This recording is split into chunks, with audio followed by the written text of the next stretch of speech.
उज्जैन जिले के थाना महाकाल अंतर्गत हुए घटनाक्रम में प्रमुख तौर पे जब एफआरवी को सूचना प्राप्त हुई तुरंत घटनास्थल पहुंचे थे और घटनास्थल को सुरक्षित किया गया था। एफएसएल और जितनी भी टीम्स है वहां पे पहुंची थी। एक बार बच्ची का जब मेडिकल कराया गया तो ये इस तथ्य सामने आया कि बच्ची के साथ दुष्कर्म हुआ है। बच्ची कुछ बता पाने में सक्षम नहीं थी कि घटनास्थल कहाँ का है, वो खुद कहाँ की रहने वाली है और क्या क्या उसके साथ हुआ है। इसके लिए एक अलग से काउंसलर हम लोगों ने किया जिसने काफ़ी सहज तरीके से बात करके काफ़ी चीज़ें निकाली। इसके बाद क्योंकि बच्ची के इन्फेक्शंस वगैरह थे और कुछ चोटें वगैरह थी तो इंदौर रेफ़र किया गया। इंदौर में स्पेशलाइज्ड जो पैनल ऑफ डॉक्टर्स है उन्होंने ट्रीटमेंट किया, सर्जरी की, सर्जरी सक्सेसफुल रही। सर्जरी के दौरान जो खासकर ब्लड रिक्वायरमेंट्स थी वो वहाँ पे जो पुलिस कर्मचारी थे, वॉलंटियर्स थे, उन्होंने दिया।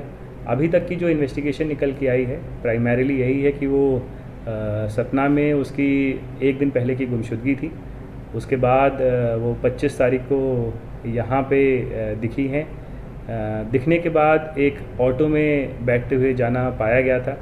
उस ऑटो को जब हम लोगों ने देखा तो उसमें बैक सीट में ब्लड स्टेन्स वगैरह थे। पूछताछ में उसके दौरान ये बताया गया कि वो उसके ऑटो में बैठी थी, उसकी बातचीत वगैरह हुई थी और कुछ समय तक जो विक्टिम है उसके साथ वो घूमा था।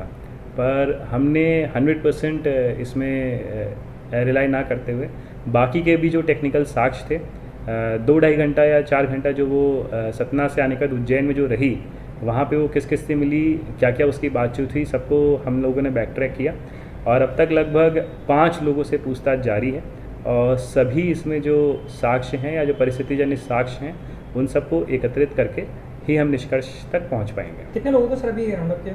अभी 5 लोगों को 5 लोगों से पूछताछ जारी है और पाँचों लोग कहीं ना कहीं जो घटना दिनांक, घटना स्थल, घटना समय रहा है उस बच्ची से बातचीत करते हुए या संपर्क में आते हुए दिखे। तो सर क्या ये गैंगरेप का मामला भी हो सकता है? नहीं, ये गैंगरेप का मामला नहीं है। ये जो अलग अलग समय पे जब वो उज्जैन में पहुंची है तो कुछ देर के लिए अलग अलग लोगों से अलग अलग समय पे मिली है, इसीलिए ये गैंगरेप का प्रकरण होना थोड़ा सा मुश्किल होगा। सर जिस तरह से उसके जो जनांग हैं उसमें जो जिस तरह से चोट आई है, ब्लडिंग हो रही थी, आपको लग रहा है सर कि क्या इन्होंने कुछ इस तरह से मतलब हरकत हुई है उसके साथ?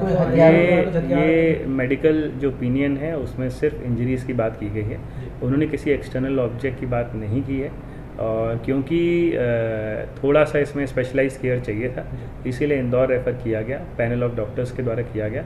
सर्जरी सक्सेसफुल रही है, बच्ची बहुत ही स्टेबल है, हेल्दी है, रिकवर कर रही है और लगातार जो बातचीत वगैरह है वहाँ का जो पैरामेडिक्स है, स्टाफ है, उससे वो कर रही है। क्या माता पिता को भी आ रहे हैं?